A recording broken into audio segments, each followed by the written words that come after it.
Mum had taken us to one of my favorite places, the zoo. I always loved watching the animals there, especially the meerkats. I would always find them hilarious, the way they would stand on top of their little dirt mounds like they were little lookout guards. My brother would always be giggling in his pram as Mum showed him around. We spent the whole day exploring that place. I was having so much fun, but it was so hot that day, and by the end, we were all very tired.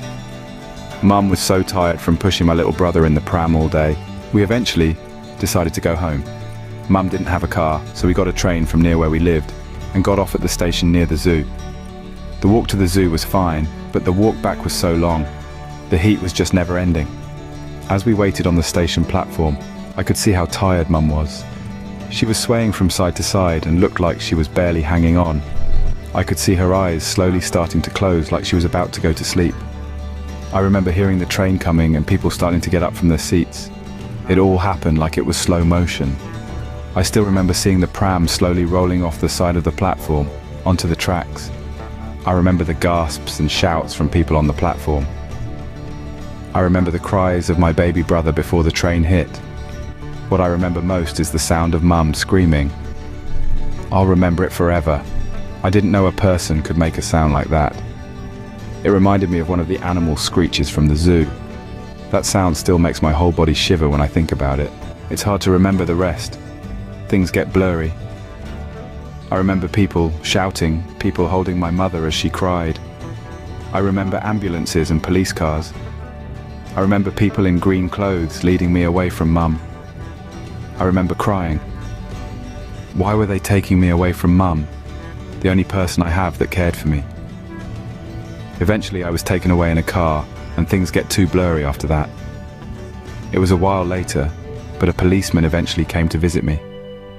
He told me that Mum was at the hospital, that she was sick from something he called sunstroke, and that's why she had been so tired. It's been a long time since that day. I'm older now, living in a foster home. I hate it here and the other kids don't talk to me much. Mum was the only family I had. Dad died a long time ago. I don't have anyone else. Mum never got better after that day. I never saw her much, but sometimes the people at the foster home let me visit the hospital she stayed at. I tried talking to her, but Mum kept crying every time I spoke. She would always cry and wouldn't look at me. I don't understand. I thought she would be happy to see me again. I thought we could go back to the good times, but we never did. Mum's gone now. I was told she passed away in the hospital. I don't like to think about it much. I'm alone now and I don't know what to do. It didn't last though, and soon Mum started seeing someone. A man. I always hated that man.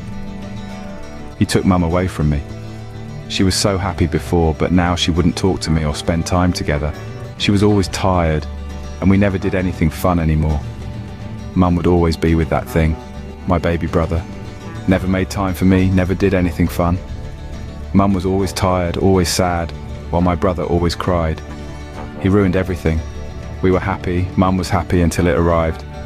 I thought I could fix it. I thought I could make Mum smile again. And as she closed her eyes at the train platform, I pushed her.